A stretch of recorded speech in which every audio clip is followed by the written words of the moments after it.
It is indeed a great day, and it is Shabbat.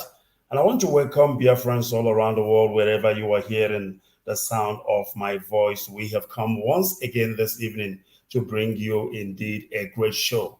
It is Shabbat, and because it is Shabbat, we are bringing you a special program this evening.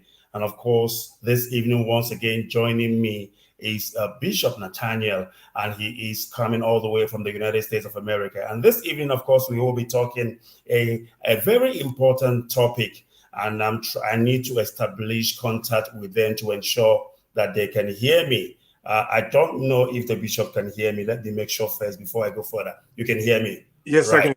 I can. Can you say something, Bishop? I just want to see if you are coming out. Okay. Christmas is up to date. All right.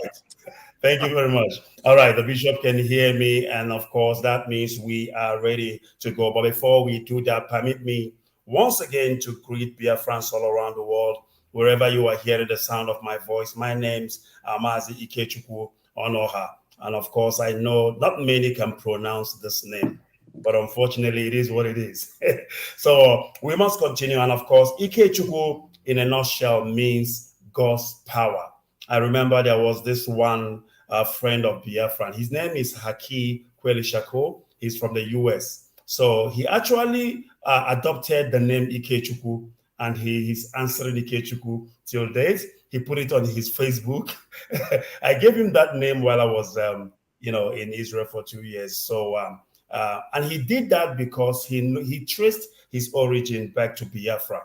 And of course, he is also one of us. He is an Israeli, and that tells you all you need to know about our people, that we are scattered all around the world. And this is what Bishop Nathaniel is trying to accomplish, to bring our people from all around the world, wherever they have scattered, to bring them to one family so that we can understand who we are, to understand, the mission, the assignment that awaits us. Because if we are scattered, I believe this assignment will be an impossible task for us to achieve. But when we begin to understand who we are and understand who is your brother, it will be more easier. It will make our life easier and also the work more easier. All right, without wasting our time this evening, we have a very important topic. As you know, it is that time of the year when everybody is talking Christmas.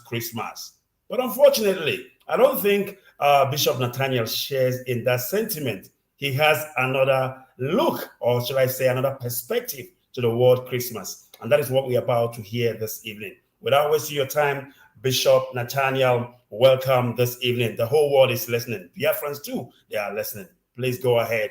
And we have 1 hour to do justice to the topic. Go ahead, please. Okay. Thank you for having me. Thank you so much, brother. I appreciate you. I always tell people regarding DNA. I worked in law enforcement for 16 years. DNA can be manipulated by the creators of it, the scientists of it. And what I mean by that... Sorry, Bishop. Don't mean to interrupt you. So when you say law enforcement, were you like a police officer or something? Yes. All right. So that makes the two of us. I am a forensic investigator by profession. Okay. I worked at a telecommunication industry in the forensic department for 11 years. So I think we can understand each other. Go ahead. Yes. And many times what could happen is I always tell people, be very mindful. I know people want to find their ancestry and things like that.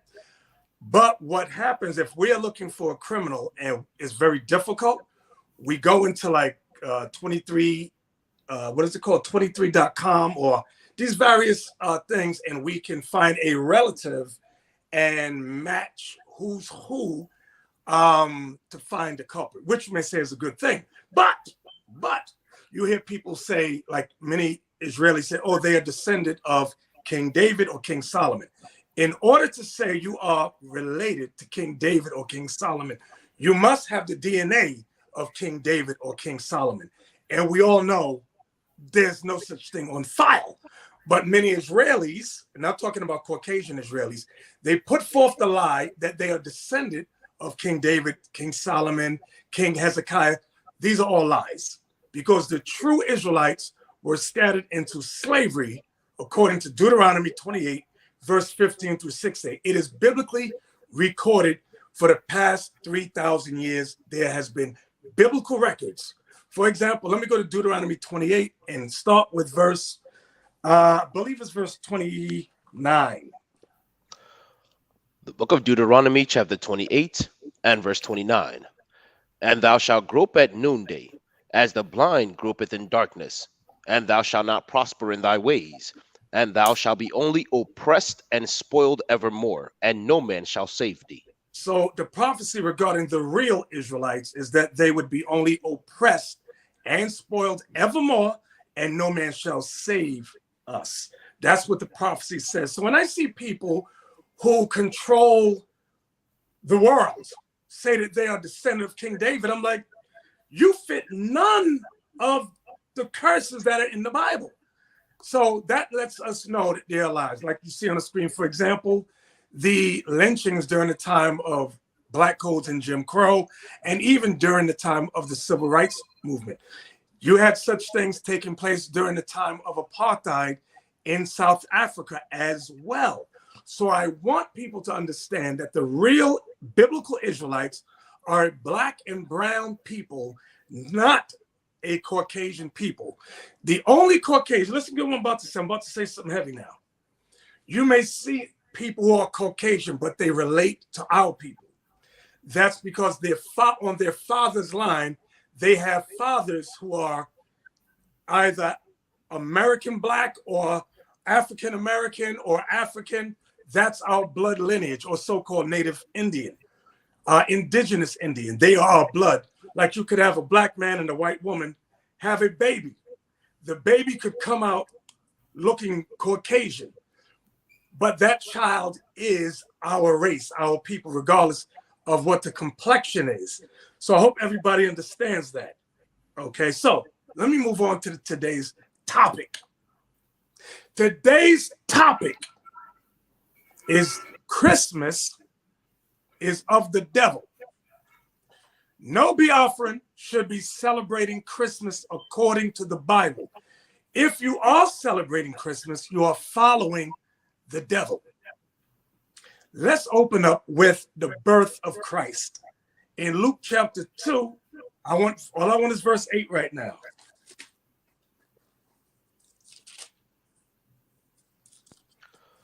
The book of Luke, chapter 2 and verse 8. And there were in the same country shepherds abiding in the field, keeping watch over their flock by night. So I want you to get the image, visual image. The shepherds were watching their sheep by night. Read it again.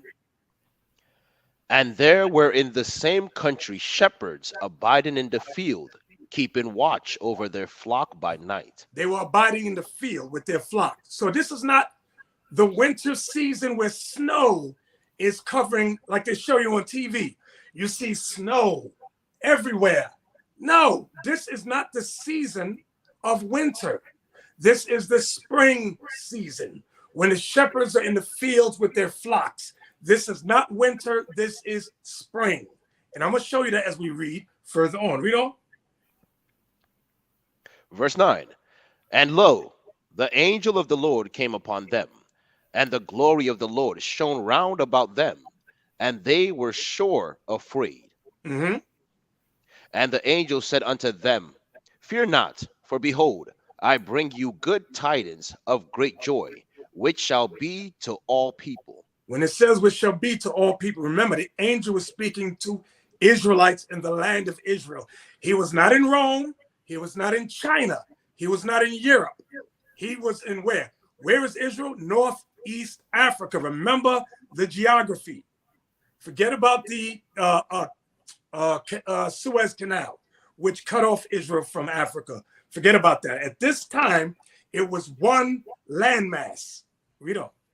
For unto you is born this day in the city of David a Savior, which is Christ the Lord. Christ the Lord. From there, now I'm going to jump to his age now. His birth and age, I'm going to continue. Get Matthew chapter 2. And I want verse 7 and 8. Matthew chapter 2 and verse 7. Then Herod, when he had privily called the wise men, inquired of them diligently what time the star appeared. So now, actually, you know what? Let's start up at verse 5. Let's start at 5 and go down. Verse 5. And they said unto him, in Bethlehem of Judea, for thus it is written by the prophets, and thou, Bethlehem, in the land of Judah, art not the least among the princes of Judah, for out of thee shall come a governor that shall rule my people Israel. I wanted that because it says, rule my people Israel. In Luke, it said all people. It was referring to all people of Israel. That's what it's talking about, because Christ came from the tribe of Judah. That's what tribe he came from. There are 12 tribes. Christ came from the tribe of Judah. Read on. Then Herod, when he had privily called the wise men, inquired of them diligently what time the star appeared. Remember, the wise men followed the star. They saw a star which was a chariot. This was not a literal star, because if a star comes near the earth, you know the earth would burn up. So this is what scientists call a so-called UFO. It's traveling very slowly, and the wise men are walking as they observe it. Just like in the wilderness, I want you to think back when we were in the wilderness with Moses. There was a chariot that led us by day and by night, and we followed it throughout the wilderness. Read on. Verse 8. And he sent them to Bethlehem and said, go and search diligently for the young child. And when ye have found him, bring me word again, that I may come and worship him also. So now Herod, who's Jewish, Herod is a Caucasian convert. They call them today Jewish. Okay, I want y'all to understand that. Remember in verse 7, he inquired what time the star appeared. What time the star that the wise men followed appeared. Let's jump down to verse 40 now.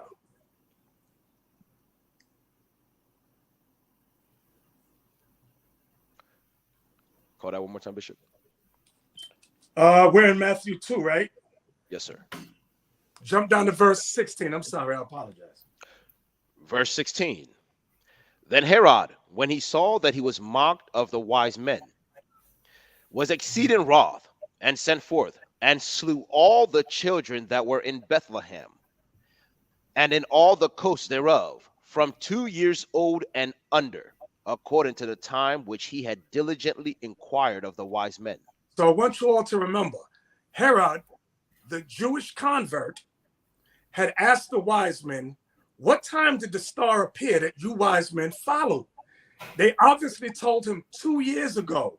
The star appeared 2 years ago. So by the time the wise men got there, how old was Christ? 2 years old. So this is years now. Years have gone by. Read it again. Matthew 2:16. Then Herod, when he saw that he was mocked of the wise men, was exceeding wroth, and sent forth, and slew all the young children that were in Bethlehem, and in all the coasts thereof, from 2 years old and under, according to the time which he had diligently inquired of the wise men. So many times you look on TV and you see the wise men, which were Israelites, come from the east, and it's Christ in a manger, and Mary's rocking the baby. No, wrong. By the time the wise men got there, they already told Herod, Christ's star appeared 2 years ago. So the time they got there, he was 2 years old. So what did Herod say? I want you to kill all the male children from 2 years old and under. Read on. Then was fulfilled that which was spoken by Jeremy the prophet, saying, in Ramah was there a voice heard, lamentation and weeping, and great mourning, Rachel weeping for her children, and would not be comforted, because they are not. Right. Read. But when Herod was dead, behold, an angel of the Lord appeared in a dream to Joseph in Egypt, saying, arise and take the young child and his mother, and go into the land of Israel, for they are dead which sought the young child's life. And he arose and took the young child and his mother, and came into the land of Israel. And when he had heard that Archelaus did reign in Judea in the room of his father Herod, he was afraid to go thither. Notwithstanding, being warned of God in a dream, he turned aside into the parts of Galilee. And he came and dwelt in the city called Nazareth, that it might be fulfilled which was spoken by the prophets, he shall be called a Nazarene. So by the time, again, remember what we read in Luke, when Christ was born, remember the shepherds were in the field. So it's letting you know this is not winter time at all. So forget that thought. Put that out of your head. The wise men came and said, the star that we followed, which heralded the birth of Christ, appeared 2 years ago. So by the time they got there, Christ was 2 years old, a young child. He was no longer a baby. He was not a baby. He was a young child, 2 years old. You know, a 2-year-old can run around, you know. So from there, bear with me. You know what I want? Get me Luke chapter 2. Go back to Luke 2, and I want verse 40. Luke 2 and 40. The book of Luke, chapter 2, and verse 40. And the child grew and waxed strong in spirit, filled with wisdom, and the grace of God was upon him. So this is referring to Christ. From the age of 2, he grew up. He started to grow up. Go ahead. Now his parents went to Jerusalem every year at the feast of the Passover. The Passover is in the month of spring. When spring comes, that's the month of Passover, the spring season. Go ahead. And when he was 12 years old, they went up to Jerusalem after the custom of the feast. Now that's telling you his birth. That's telling you around the time he was born was Passover. That's when he was 12. When he was 12, remember, Passover comes the beginning of the year. The holiday of Passover is the beginning of the biblical year. So Christ became 12 at that time. They took him to Jerusalem to celebrate Passover. So Christ was not born December 25th. Forget that. That's a lie. A king-size lie. So where does Christmas come from? Where does the Christmas tradition originate from? Let's go to Psalm 64. I want verse 5 and 6.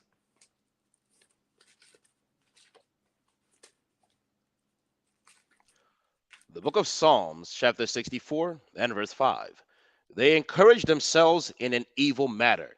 They commune of laying snares privily. They say, who shall see them? So what is that making reference to? That's Psalm 64 and 5. It's talking about the enemies of God. The enemies of God saying, who shall see the evil we have accomplished? Why? Because nobody's able to sit down, listen to the conversations of the elite of society, which is the white man. Read on. They search out iniquities. They accomplish a diligent search. Notice it says they search out iniquities. They accomplish a diligent search.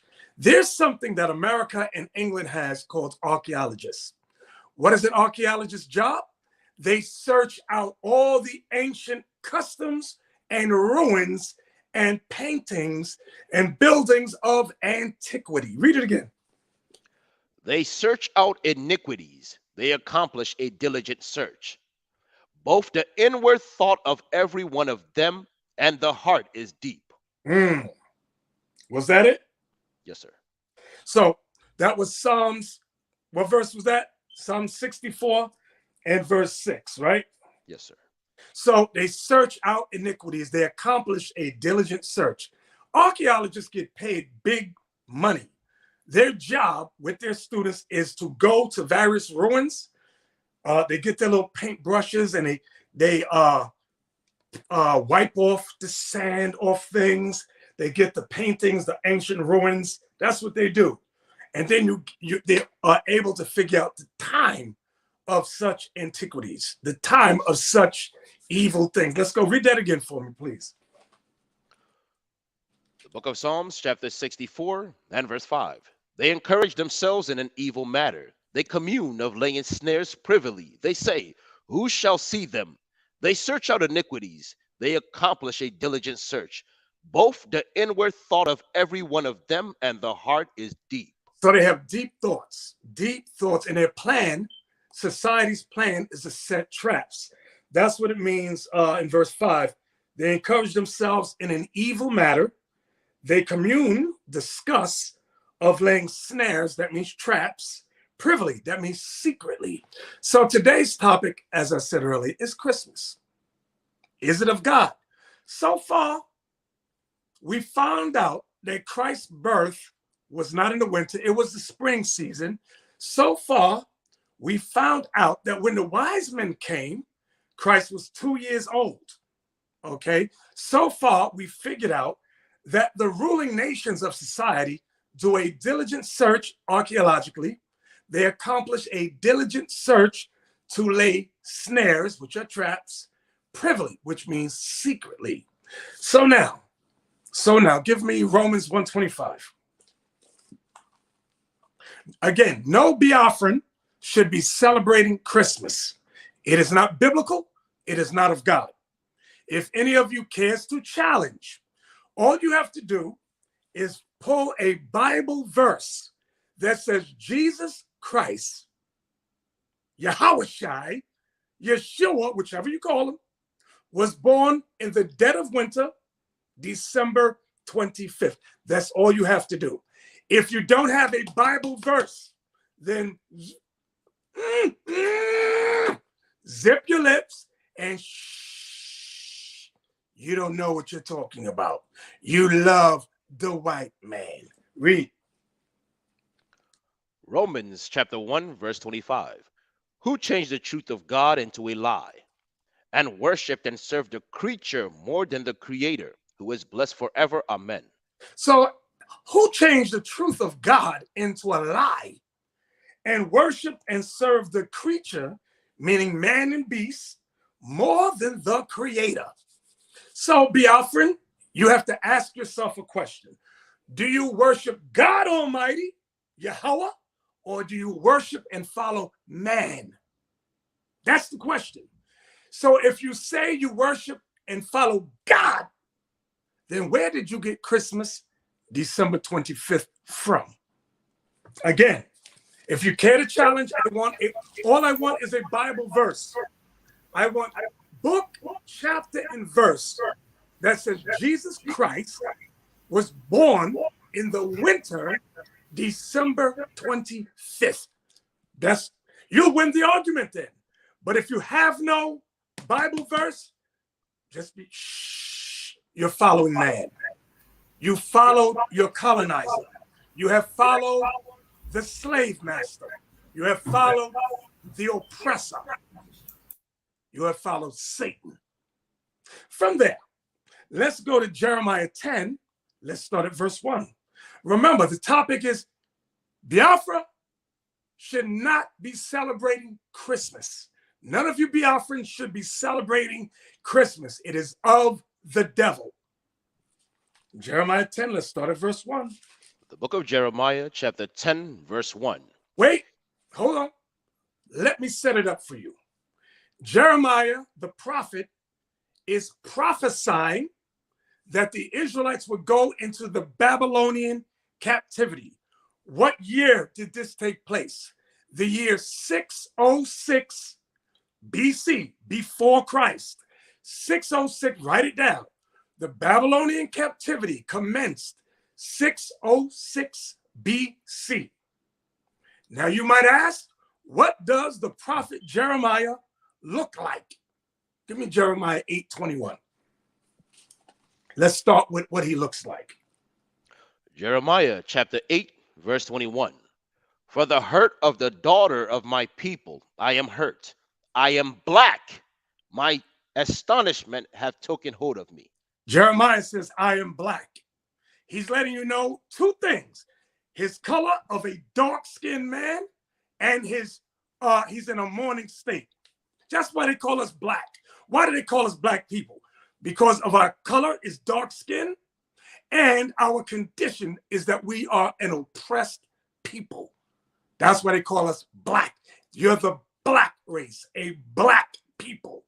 So now, let's go to Jeremiah 10. Let's start at verse 1. 606 BC, remember the year. Jeremiah chapter 10, verse 1. Hear ye the word which the Lord hath spoken unto you, O house of Israel. Thus saith the Lord, learn not the way of the heathen. Hold on. Learn not the way of the heathen. At this time, where was Israel? Going into the Babylonian captivity, which are Hamites, Nilotes. God said, learn not the way of the heathen. So now I'm going to compare back then to now. Who are we under today? We're not under Hamites. We're not under the Nilotes. We are under the Caucasian race. So read it again from the top. Hear ye the word which the Lord hath spoken unto you, O house of Israel. Thus saith the Lord, learn not the way of the heathen, and be not dismayed at the signs of heaven. For the heathen are dismayed at them. What does it mean, be not dismayed at the signs of heaven? We should not be shocked if we see a shooting star. I wonder what that means. We should not be shocked and amazed if we see a solar or lunar eclipse. Don't be shocked. Don't be amazed. Don't let it bother you. That's what God is teaching us. Read on. For the customs of the people are vain. Meaning, for the customs of the people are lies. What people? Back then in 606 BC, he was referring to the customs of ancient Babylon. Today, who is the heathen that we're under? The colonizer, the oppressor is the Caucasian man, the European man. His customs are lies. Read. For the customs of the people are vain. For one cutteth a tree out of the forest, the work of the hands of the workmen with the axe. So what custom? Biafra, ask yourself, what custom is a tree cut down?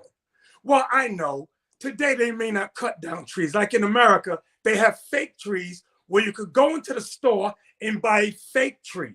But it's the same custom. It's made in the shape of a tree. Read it again, please. For the customs of the people are vain. For one cutteth a tree out of the forest, the work of the hands of the workmen with the axe. They deck it with silver and with gold. What custom, what phony holiday do you take a tree and decorate it with silver and gold? This is called the Christmas tree. Read. They fasten it with nails and with hammers, that it move not. They fasten it with nails and hammers so that the tree does not move, meaning it doesn't tilt or move to the left or the right. They have a tree stand. Okay, read. They are upright as the palm tree. When it says they are upright as the palm tree, in ancient Babylon, they used the palm tree. Today, America, the colonizers, Europeans teach us to use the evergreen tree. Read it again. They are upright as the palm tree, but speak not. They must needs be born. Why does it say, but speak not? In ancient Babylon, the custom was the spirit of Nimrod would enter the tree and would find out if you were good or bad, naughty or nice. Just so, what does that mean today? Today, they teach us, you better not shout, you better not pout. But I'm telling you why Santa Claus is coming to town. He sees when you are sleeping. He knows when you're awake. He knows if you've been bad or good. So be good for goodness sake. That's what they do. So it's the same lying custom. And we have learned it for centuries. It's been passed down. Read it again, please. Verse 5. They are upright as the palm tree, but speak not. They must needs be born. Meaning carried. Born means carried, right? Because they cannot go. Meaning they can't walk, right? Be not afraid of them. for they cannot do evil, neither also is it in them to do good. Now I'm going to give you an example of the Netherlands. I gave you an example of America, how they say Santa Claus knows if you've been good or not. Be good for goodness sake. In the Netherlands, Amsterdam, places like that, they call Christmas, they celebrate Christmas as St. Nicholas and Zwarte Piet, like you see on the screen. Now, this goes back historically when the Caucasians conquered the Israelite Moors in Europe. St. Nick, as you see there, represents St. Nicholas, Pope Nicholas V, okay, of Rome. He's the one that instituted the transatlantic slave trade to conquer and enslave the Israelite Moors that ruled Europe. Now, they call the Moors here, the word Moor simply means black. What they do, the Moor there, they call them Zwarte Piet, meaning Black Pete, which represents the Apostle Peter. Let me explain it again in case I missed you. Zwarte Piet, as you see there, all the whites dress up in blackface, and they represent Zwarte Piet, who St. Nick, Pope Nicholas V, conquered during the Renaissance. He conquered at the end of the Middle Ages and enslaved us, ushering in the Renaissance. Do we have any footage on that, or do you have any history on that? Show me real quick. You want to go to Book of Babylon to Timbuktu first? We have the two Babylons, sir, but it does not go into put that on the screen, please. Yes, sir.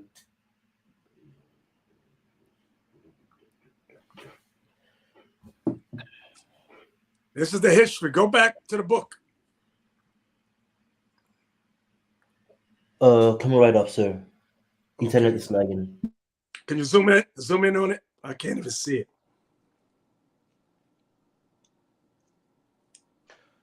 This is the two Babylons, or the papal worship. Page 98. The divine child born at the winter solstice was born as a new incarnation of the great God, after the God had been cut in pieces on purpose to revenge his death upon his murderers. Now the great God, cut off in the midst of the power and glory, was symbolized as a huge tree, stripped of all its branches and cut down almost to the ground. The Christmas tree has been stated as generally at Rome a different tree, even the fir. But the very same idea as was implied in the palm tree was implied in the Christmas fir.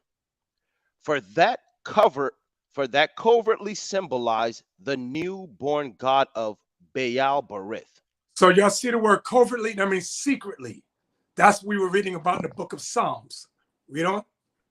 Therefore, the 25th of December, the day that was observed at Rome as the day when the victorious God appeared on earth, was held at the Natalis Enricus, the birthday of the unconquered Son. Now the Yule log is the dead stock of Nimrod, deified as the sun god, but cut down by his enemies. The Christmas tree is Nimrod redivinized, the slain god come to life again. So the tree represented Nimrod. That's what historians found out. Okay. Hey, can we put up this? Was there more or no?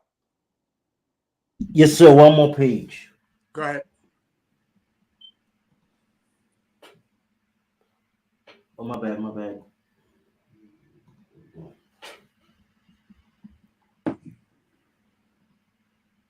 Hello? Yes, sir. Right there. Hey, sorry, Bishop. Internet is a bit slow right now. This is the two Babylons, page 102. That the pagan festival at the winter solstice. In other words, Christmas was held in honor of the birth of the Babylonian Messiah. Right. The Babylonian Messiah was Nimrod. Nimrod, that you read about in the book of Genesis. Okay. That's the birth of Nimrod. So you, Biafran, you've all been deceived, just like here in America, we've been deceived. Go to the Christian Broadcast Network with Pat Robertson. Please, let's show a clip.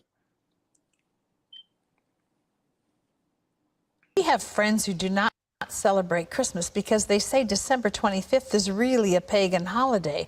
While I agree that Jesus may not have been born on December 25th, he certainly was born as described in the Bible. How do I respond to them? Well, in a sense, tell them they're right. You see, the winter solstice a couple of days later was the shortest day of the year, and the pagans had something called Saturnalia. And it was a time of lawlessness because all the laws were suspended. And people, a bunch of singers actually wandered the streets naked singing. And then they had orgies, sexual orgies. It was a mass thing. Well, when the Catholic Church came along in Italy, the Romans and others didn't want to give up their holidays. So they said, okay, we'll Christianize it. And so they said, okay, we'll say the birth of Jesus was the 25th of December. And then there was a monk who began to add it up. You see, if you read in Luke, it says there's a census taken when Quirinius was governor and so forth and so on. And they could take those leaders and figure the exact time dating from the foundation of Rome. And that's when the dates were established. And so they get pretty close to the date. But to say it's the 25th, shepherds were out abiding in the field. It gets a little cold at night. I mean, were they out there in the middle of winter? You know, I don't know. I've been out there on the shepherd's field on Christmas Eve. It's very nice. But it's cold. And nevertheless, I mean, what was going on? So all this business about mistletoe, pagan. Christmas trees, pagan. Giving out gifts, pagan. Every bit of it is pagan. Every single bit of it is pagan. We've Christianized it all. And so that's good. And so we have time, we celebrate for Jesus, and everybody gets all misty-eyed. But the truth is, they're all pagan. Well, all right. So there you go, Biafran. Even the white man has told you that Christmas is pagan, meaning it's of the devil. Because some of you might not believe me because I look like you. But the white man, your oppressor that you love, has told you Christmas is pagan. It's not of God. It's not of the Bible. Now, give me Revelation chapter 11 and verse 8 through 10, please.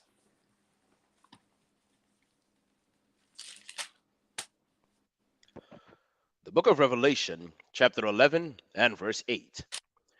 And their dead bodies shall lie in the street of the great city, which spiritually is called Sodom and Egypt, where also our Lord was crucified. Now, this is making reference to the two witnesses.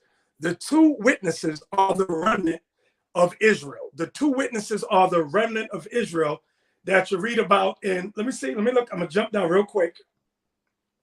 Jump down to verse 13, then I'm gonna go back up to verse 8.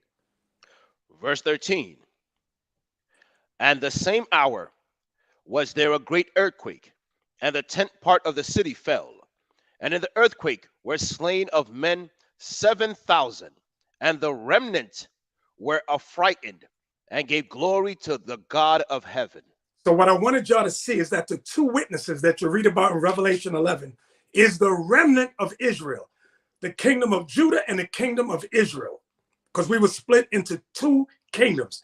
Go back to verse 8, please. Verse 8. And their dead bodies shall lie in the street of the great city. The great city is Babylon the Great. This new Babylon, the United States of America.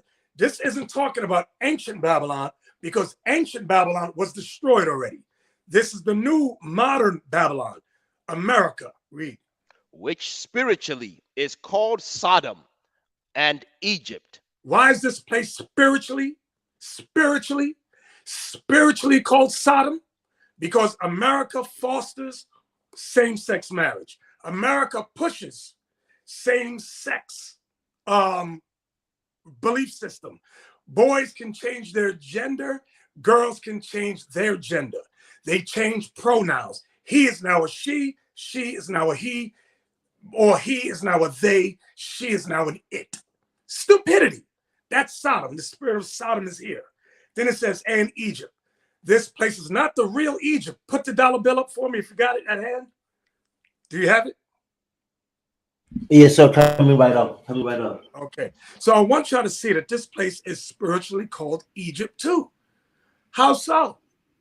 In Washington, D.C., they have the obelisk standing there. And obelisk is there. Where did they get it from? Ancient Egypt. They also have on the back of the dollar bill, they have the all-seeing eye of Ra. It's either Ra or Horus, I always forget. But and above the pyramid, they're letting us know that this is spiritual Egypt. As you can see on the screen, Egyptian pyramid on the US $1 note bill. The Washington Monument is an Egyptian obelisk on the National Mall in Washington, D.C. So this isn't the real Egypt over here, but this is a spiritual Egypt. I hope everybody understands. I hope you're taking good notes. Let's go back to Revelation chapter 11 now, verse 8 one more time. Revelation chapter 11, verse 8. And their dead bodies shall lie in the street of the great city, which spiritually is called Sodom and Egypt, where also our Lord was crucified. What does it mean our Lord was crucified here? They crucified his teachings and the way he looked. They crucified it. They killed it. What does it mean our dead bodies? Because we're not physically dead, but we are mentally and spiritually dead people over here. What does it mean? Give me that in Proverbs 21:16, I believe it is. The book of Proverbs, chapter 21, verse 16. The man that wandereth out of the way of understanding shall remain in the congregation of the dead. So our people, Biafra, our people are in the congregation of the dead. If you celebrate white Jesus, you are in the congregation of the dead. If you celebrate Christmas, December 25th, as the birth of Jesus, if you lie and make excuses saying it's for the children, you are in the congregation of the dead. So Revelation 11, verse 9 now. Revelation chapter 11, verse 9. And they of the people and kindred and tongues and nations shall see their dead bodies 3 days and a half, and shall not suffer their dead bodies to be put in graves. So what does it mean they saw our dead bodies for 3 days and a half? Because we're not physically dead, we're alive. But it means they see our spiritually dead bodies. Our spirits are dead because why? We have wandered into, we have lacked understanding of what God's word is saying. Therefore, we're in the congregation of the dead. If you call yourself Christian, you're in the congregation of the dead.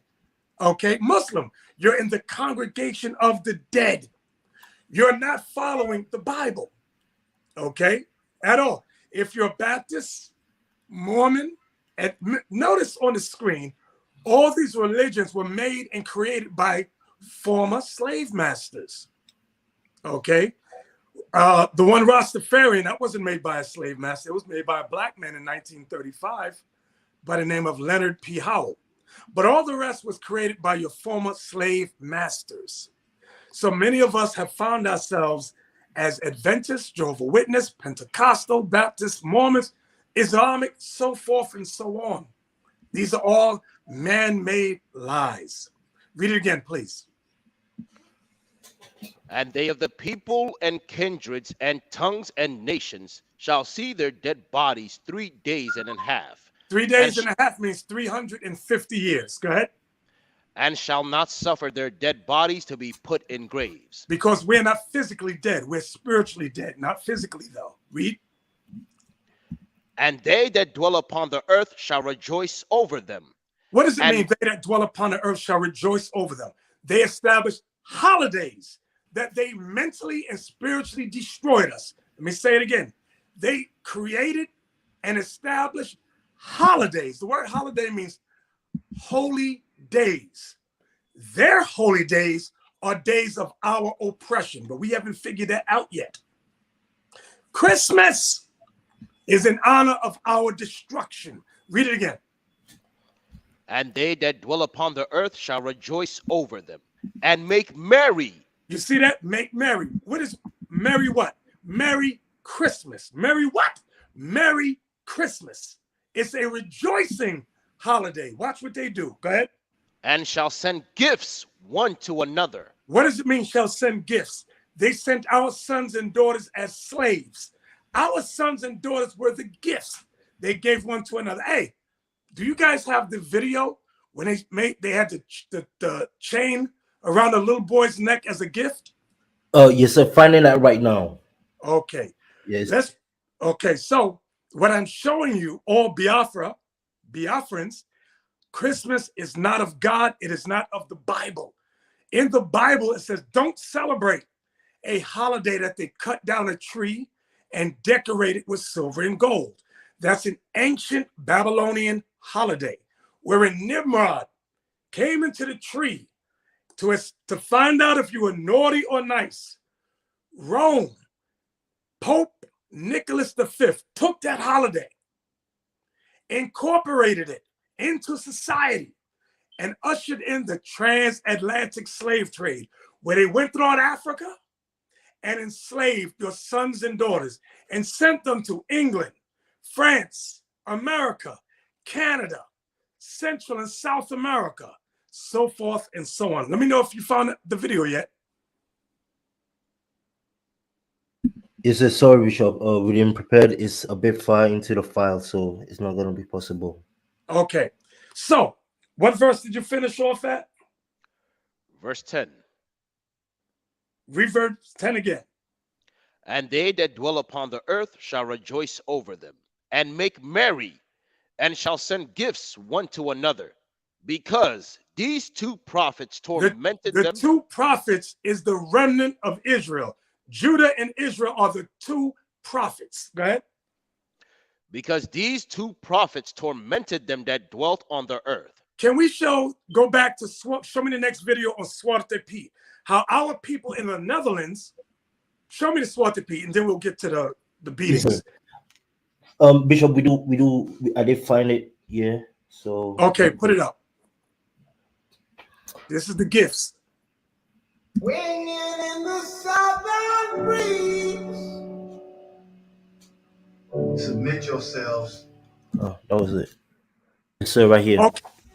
What I want y'all to see is the rope around the little black girl's neck. We were the gifts given to white children, white people, Caucasians, Edomites. Our sons endure. So y'all don't know about Christmas during the time of the Americas and in the time of England and in these European countries. Our sons and daughters were the gifts given to their people. Play it again. Let's just that one part. Play it again. Go back. Yeah, go ahead. Play from there. Yes, sir.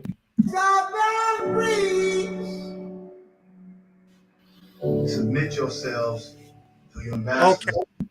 Thank you. I just wanted to verify and prove the fact that we were given as gifts to their people. So, and they rejoiced over us. Show me the part on the establishing of Zwarte Piet in Netherlands, please. Do you have any videos on that? Their power to suppress us. Sorry, sir, coming right up. Which one is it? In Rotterdam, there was actually a firebomb or a firework thrown at the anti-Zwarte Piet protesters. I think tomorrow we need to go find that for ourselves. Weg met Zwarte Piet! Weg met Zwarte Piet! Weg met Zwarte Piet! Weg met Zwarte Piet! It's their tradition and they have to get used to the changes, so we have to take it slow. Traditions change. I mean, there was a tradition, the bullfighting in Spain is a tradition. So it's like I kick you every year 10 times. And then you say it hurts, and I say, oh, sorry. You know what? Next year I'm going to kick you 8 times. Small thing you can change, and everybody's going to be happy. Like what children love is not necessarily a sign of what is morally good. Yeah, that's what parenting is for. Yeah, exactly. I think you should have some empathy for people who say they're hurt. Yeah. It hurts them, so why wouldn't you stop it? As you can see, the people have to get a police escort because the anti-Schwarzer Pete protesters have to be protected by the police because they get threats, they get attacked, they get rocks thrown at them. It's really disgusting. So we came out of Tilburg station, we could literally see the police were everywhere, and activists were right outside the station as well. We later found out that they weren't allowed to go to the march because the police feared for their safety. We'd already arrested about 40 right-wing racists who'd threatened to attack them. So we're here with Jerry Afriye. One of the iconic images from the anti-Schwarzer Pete protesters was the image of you getting dragged away by the police. A lot of people thought, okay, the police have to take accountability for it. Well, not. I lost my job because they said that I attacked them.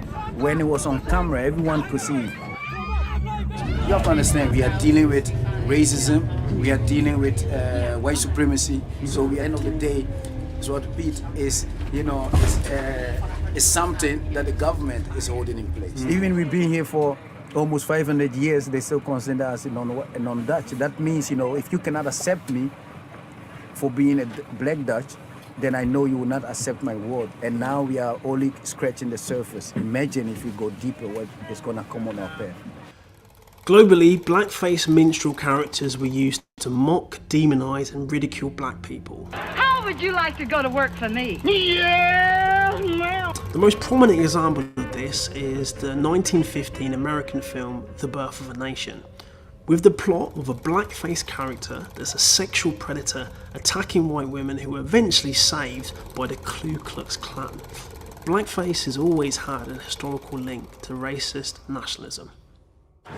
You see, you don't even know who the racist is anymore. And it's not the bald one with the bomber jack who is standing there. It's not them anymore. The group is very nuanced, but it does something with humanity when you stand there for just an inclusive society, not for something outrageous, just for us all to come together. And people hate on you because you're standing for this. Being born here in the Netherlands, I thought I had rights. I thought I was part of a conversation. I'm not Dutch, and not because I don't feel Dutch, because my Dutchness or my Dutch citizenship gets questioned by the color of my fucking skin. Being connecting to this figure, that's part of your childhood memory, that you had this nice, warm kind of feeling with, and now somebody's attacking this. It creates the idea that you have celebrating something that might have racist. And what does it say about you? Yeah. So you get a whole this white fragility kind of thing, situation happening. All right. So I'm showing you this history behind Christmas in Netherlands. That's the historic meaning behind it. And it's a racist, it definitely is racist. Like Christ warned you in Matthew 24, verse 9. Give me Matthew 24, verse 9, please. Christmas is of the devil. Read that. The book of Matthew, chapter 24, and verse 9. Then shall they deliver you up to be afflicted, and shall kill you, and ye shall be hated of all nations for my name's sake. Christ prophesied that the Israelites would be hated of all nations. So I don't know, why is our people always trying to assimilate? You always want your enemy to love you, to hug you, to hold you. No, Christ said you would be hated of all nations. What don't you understand? Give me Titus chapter 1, verse 14, please. Titus chapter 1, verse 14. Christmas is of the devil. Read. Titus chapter 1, verse 14. Not giving heed to Jewish fables and commandments of men that turn from the truth. So it says Jewish fables. You know what a fable is? Lies. A fable is a lie. Not giving heed to Jewish fables. Christmas is a Jewish fable, meaning a Jewish lie. It says what? Which turn what? That turn from the truth. that turn from the truth. It turns you away from the laws of God, because the laws of God in Leviticus 23 gives you a list of holidays. Biafra, you don't keep the holidays here, maybe the Sabbath. What about Passover, Memorial Blowing of Trumpet, Day of Atonement? What about Hanukkah, Feast of Dedication? Give me that in John 10. John 10:22. John chapter 10, verse 22. And it was at Jerusalem, the feast of the dedication, and it was winter. And Jesus walked in the temple in Solomon's porch. The Feast of Dedication in Hebrew is Hanukkah. Do you, Biafra, this is to you. Do you celebrate that? Because Christ celebrated it. Christ celebrated a winter holiday called, in English, the Feast of Dedication. That's what he celebrated. You can read about that in Daniel chapter 8. Give me that in Daniel 8, verse 12 to 14, please.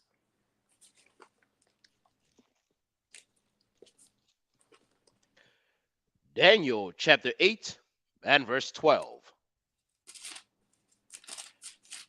And an host was given him against the daily sacrifice by the reason. him there is Antiochus Epiphanes, a Greek king. Antiochus Epiphanes, that's the him. Go ahead.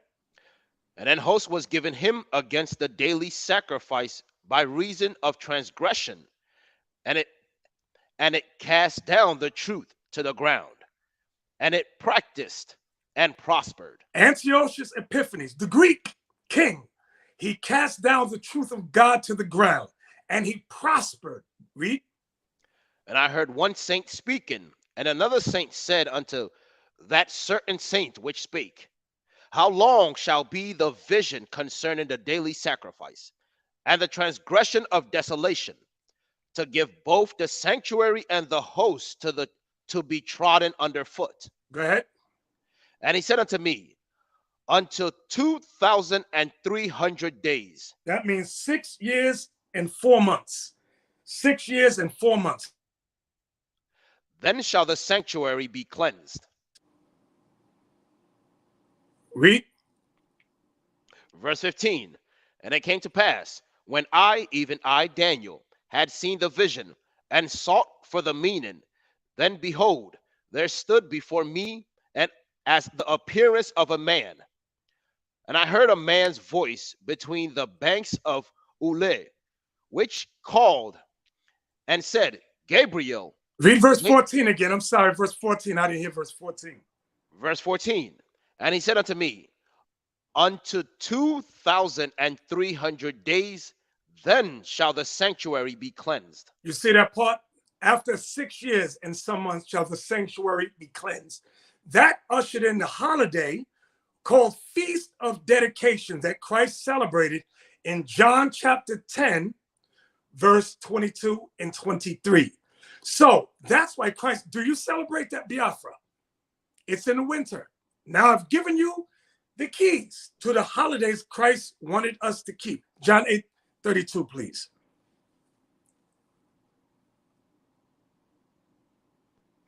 The book of John, chapter 8 and verse 32. And ye shall know the truth, and the truth shall make you free. So brothers, sisters, my Biafran brothers and sisters who are really Israelites, I've given you the truth. This is just one portion. This is just one portion of the truth. There's a whole lot more truth. Whether it makes you feel good or makes your stomach upset, my job is to give you the truth to help make you free. Like my job here worldwide is to help give the truth that our people can be set free, free from oppression, free from being colonized, free from slavery. That's our job, okay?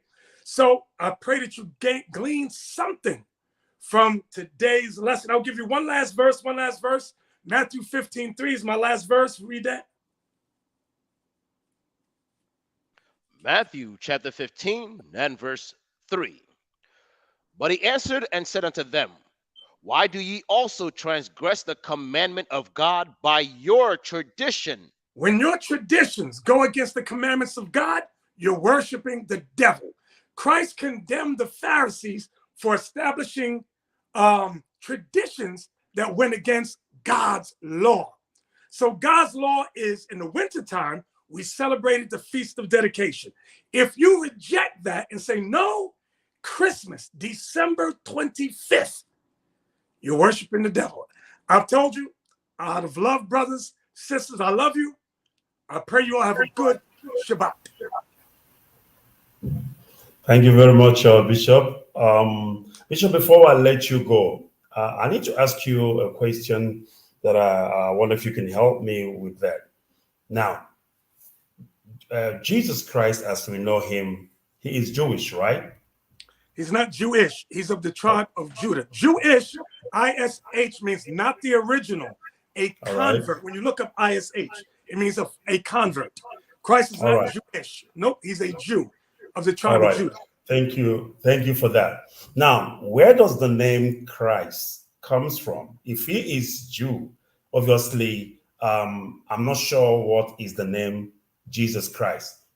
What is his Jewish name or Jew's name, or, can you please educate me on that? Because I do get confused. Where does the name Jesus Christ originate from? Please That's of Jesus and Christ are of Greek origin. Jesus and Christ are of Greek origin, and they translated it into the English. Okay, that's where it comes from. In the Hebrew, some pronounce his name like I do, Yahweh Shai. Some pronounce it Yeshua. But those are Hebrew origins. That's what Christ was, a Hebrew. All right.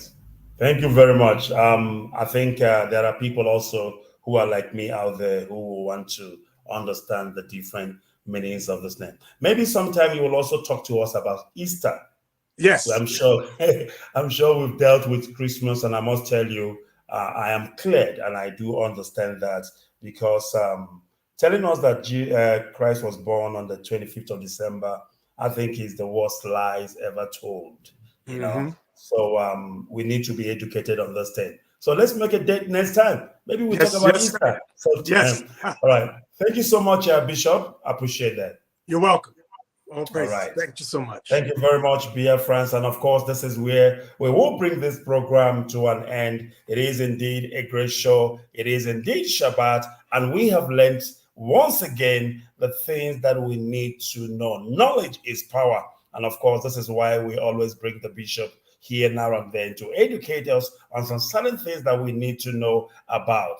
When you hear them talking about Christmas, at least now you know, dear friends, that Christmas is not for you, of course, because it is a pagan religion which has been in existence many, many decades ago. But of course, as we go on, we begin to understand this whole thing. All right, my name once again is Mazi Kechkonoha, and I want to thank Bishop Nathaniel Israel for coming through, and of course, with all the people, the crew members, and all the people that comes with him. Thank you so much for your time, and thank you so much for talking to Biafran this evening. Of course, this is where we are going to bring this program to an end, and I want to say it all to you from me from here. It is goodbye, and may God bless Biafra.